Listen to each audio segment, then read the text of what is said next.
கல்வியும் அன்பும் ஒருங்கே கிடைப்பதில்லை. அம்மாட்ட கிடைக்கும்,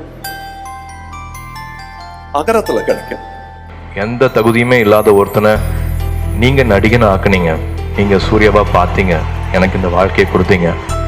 ஸோ நான் எதுவாக இருக்க முடியும், நான் எப்படி பிரயோஜனமாக இருக்க முடியும் இந்த சமுதாயத்துக்கு, இந்த சூர்யாவா ஒரு அடையாளம் கொடுத்த சமுதாயத்துக்கு நான் என்னவா இருக்க முடியும், பிரயோஜனமாக இருக்க முடியும் அப்படின்னா அகரம்.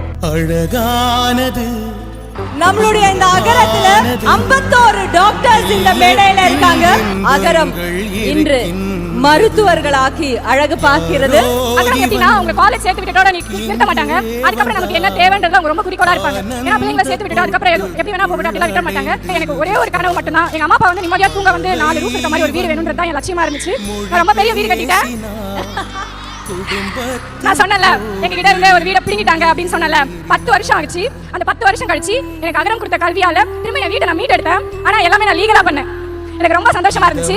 சாமி, எங்க ஆளால காப்பாத்துனதே நீதான். சம்பளத்தை வாங்கி இன்னைக்கு அது பயங்கரமான வீடு கட்டி இருக்குது. வாடகை வீட்டுல குடியிருந்த இன்னைக்கு அருமையான வீடு கட்டி இருக்குது.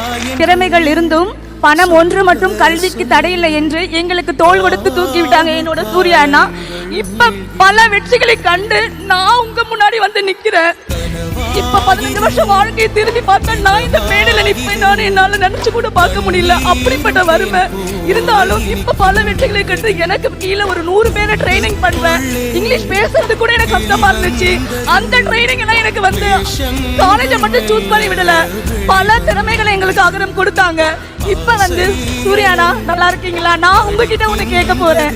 என்னோட குழந்தை ஆதிரை 3 வயசு ஆகுது. அவங்களுடைய கல்வியை இப்ப தொடங்க போறாங்க. நீங்க வந்து எனக்கு காப்போட்டு கொடுத்து என்னோட குழந்தை கல்வி நீங்க தொடங்க வைக்கணும். கண்டிப்பா இவ்வளவு பல வெற்றிகளோடு வரும். இருக்கின்றது இவன் கண்ட கனவு.